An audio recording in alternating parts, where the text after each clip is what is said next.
Yeah.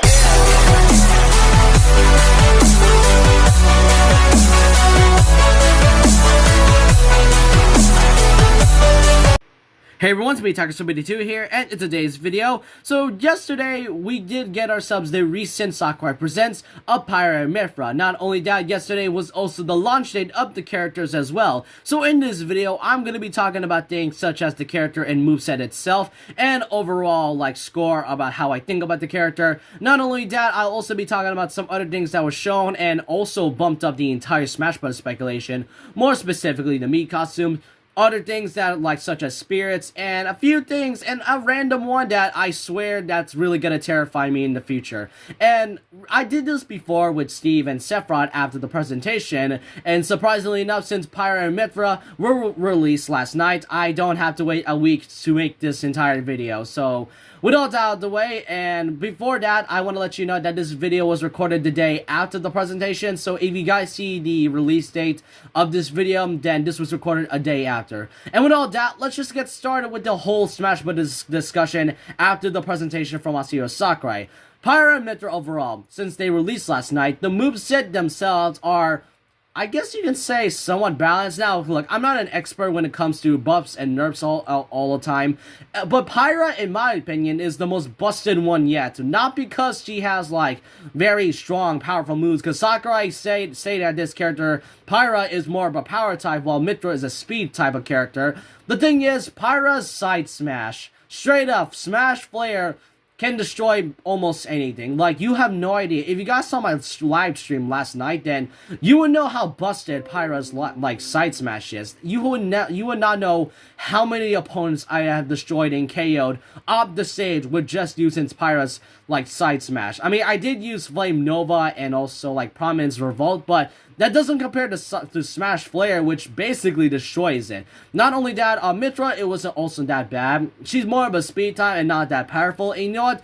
And you know what, guys? PyraMythra, I love the whole mechanic where when they are like Mythra, like Zelda and Sheik, and back when they were like characters, like there were two characters before in Brawl and Melee before they went separate. And I like how they did the whole concept again with PyraMythra. Not only that, last night as I did the live stream, I did do their classic modes, and I'll let you know right away, you actually have to play both of these characters by playing the classic mode on each side. Sure, it's the same thing. You basically do the same thing, but depending on which character you defeated as Master Hand or Crazy Hand, you'll get each of their spirits. It's only dependent on which character you'll play as. If you are a spirit collector, make sure you're gonna play both of these characters if you want to get their fighter spirits, which is a very unique thing. Like, this is giving me some Zelda and Sheik vibes, honestly.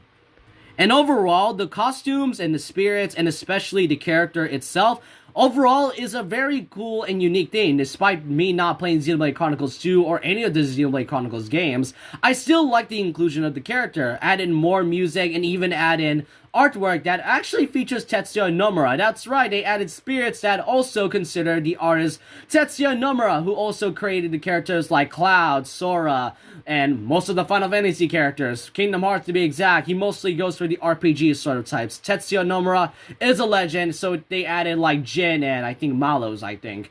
But overall, the character overall, despite their really, I guess despite the whole overall moveset with this, I guess PyraMythra aren't really that bad of a character, despite Pyra being extremely overpowered. Now that I think about it, the spirits I mentioned with PyraMythra, they included a few Xenoblade Chronicles 2 spirits, such as a character that I won't spoil for those who didn't play the game, but we'll also be getting 2 gift spirits as well, depending if you have a game save data for both Persona 5 Strikers on the Nintendo Switch and Ghosts and Goblins Resurrection. The first spirit being Sophia from Persona 5 and Sir Arthur from Ghosts and Goblins. And I love the great representation that Masahiro Sakurai and the Smash team has been doing for their games, such as add in brand new series and old series that are getting represented. And this is the first time that Ghosts and Goblins gets some more representation. That means we're getting a lot of more Capcom love than expected. Speaking of Capcom also gets a lot, and I mean all of them get a Mii costume, and that was also aside PyraMythra. PyraMythra's Mii costumes only consist of Capcom, and a lot of fans were surprised that it was only just the company Capcom instead of just any of the Xenoblade Chronicles games, like the first one or Xenoblade Chronicles X or the second one. It was more surprising. Sure, we did get Dunban, Rex, and Nia as a Mii costume, but we didn't really get that much. Instead, we got more costumes that consist of Capcom, one of them being Arthur, like I mentioned, getting more Ghosts and Goblins representation, and another one being the Monster Hunter representation. Now, this really debunked one leak that I don't feel like talking about. Now, look, I'm not a fan of leaks sometimes. I sometimes talked about them on my channel, but not that much because I know leaks can be so bad. And one of the recent ones was the concert leak. And the concert leak consists of like music tracks that has their, I guess, character that has their character reveal. I'm not entirely sure, but one of the songs that PyraMythra has was Counterattack, and that was in the reveal trailer. And one of the characters that were leaked were Crash and Monster Hunter. Fans were thinking that Crash and Monster Hunter were coming because of the concert leak, but it was surely debunked because Monster Hunter is in as a Mii costume.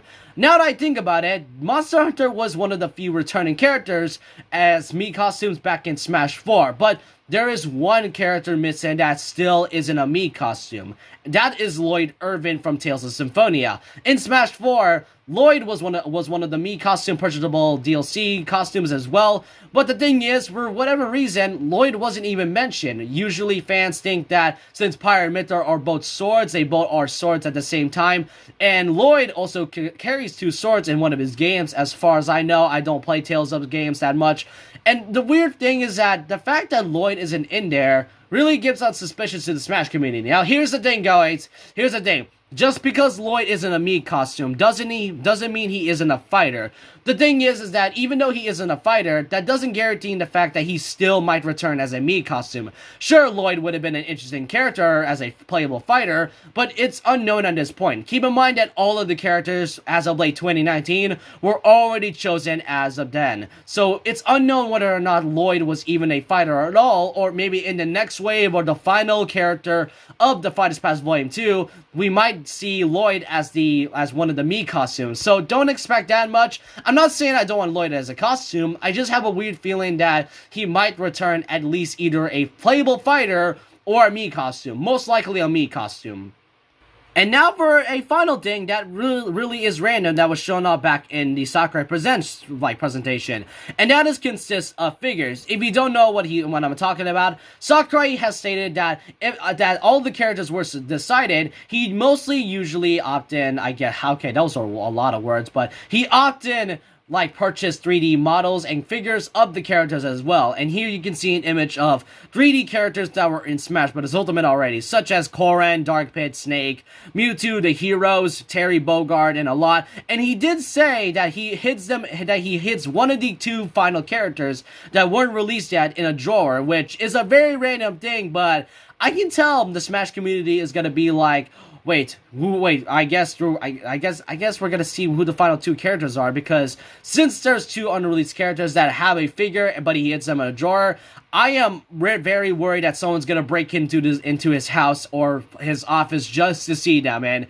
if you see someone break into Sakurai's house, please call the cops immediately. So with all that out of the way, this was the entire video. Sorry if my English or something was broken. I just gotta make this video right away, and I had to just think of my thoughts very thoroughly, and honestly, I haven't thought of this through. But with all that out of the way, let me know what you guys think of PyraMythra and all the things I've talked about, like the Mii costumes and all, and especially the spirits as well. So with all that out of the way, leave a like, comment, subscribe, hit the notification bell for more videos. I'll see you guys next time. Remember this, once a legend, always a legend. Like a Hellcat.